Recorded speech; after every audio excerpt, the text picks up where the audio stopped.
Okay, part 2 of the crazy world of therapy. Ready? This is for you, and it's relevant to all relationships, what I'm going to say, because it's about health and how you have your own back.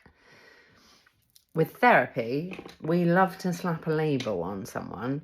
So have a look at the Diagnostic and Statistical Manual 5, DSM-5, and then you can have a look at your own traits and actually other people's if you're interested, to be able to cross-reference what you're being told, because see part 1 if you haven't seen it. A therapist, what a bunch of fucked up people. Some people get their own help.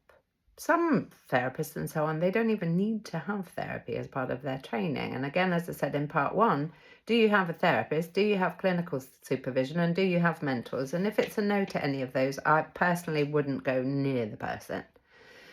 It doesn't matter how healed we feel we are. We get to learn immersively about personal and professional development and have other therapists or professionals having their eyes on us. Are we healthy? Are we judging? Are we triggered? Which is probably a yes to those 2 questions because we're human. However, are we having somebody else have our back for us to work through our own pain that perhaps is triggered by working with you? Because this is a profession, whilst it attracts people who are absolutely nuts for the most part, we also care a lot. However, here are some stories. Psychiatrists, they diagnose people. It's different in different countries what they do and don't do. However, usually it's a diagnostic issue, your mental health, and then sometimes there's medications. However, what I would say, having been doing this for 3 decades, is, in my mind, before medication, you get to be asked questions like, what are you eating? Mood is in the gut. What are your relationships like? What are your finances like? And so on. So we get to normalize to a point the fact that you will have some kind of mental health issue. Having said that, someone who's worked globally with thousands of people, we're not mentally well as a world.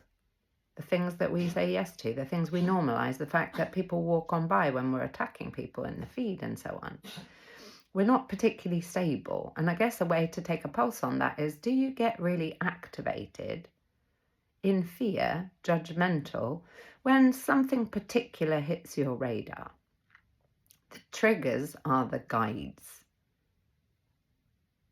There's truths in it that we get to befriend. Everything is fear or love in our lives.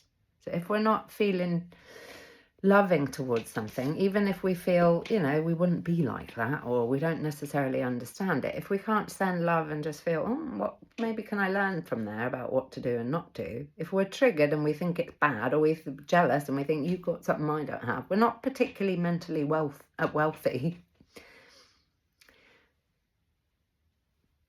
There's normalizing of the issue. Even with psychosis, for example, psychosis can be an excellent coping strategy when something's too disturbing.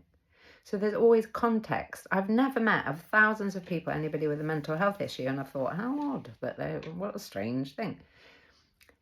It's a symptom of our dis-ease. So here's another thing, is respectfully, medication can help a lot of people. However, generally speaking, it's there to support us to be something enough so that we can take on more challenges. And I don't mean more shit. I mean able to address the actual issue. Because the symptom of the fibro or the ADHD or the depression or the anxiety or the drinking or the drugging that's exactly that.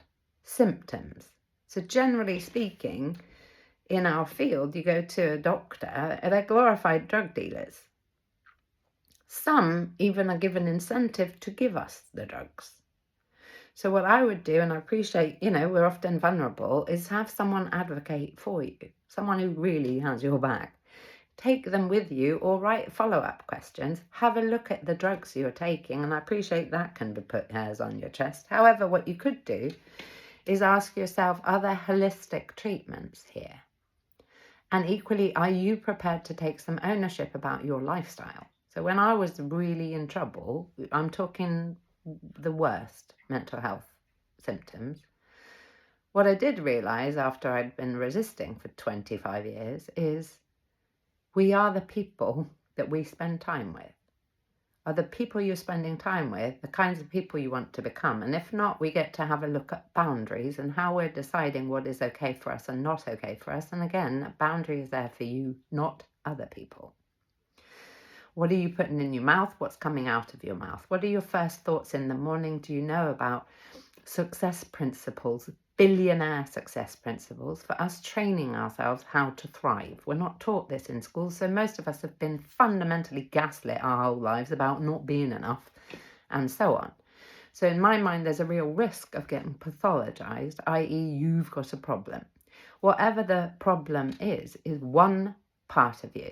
So I'd be very careful about you gaslighting you or being gaslit by a medical or mental health professional, because it is one part of you. Even if you have schizophrenia, bipolar and something else all wrapped in one, good for you, because that's a lot of ways that you're looking to cope and anesthetize yourself from pain. That's very creative stuff. I absolutely get it. However, it's creative stuff for coping.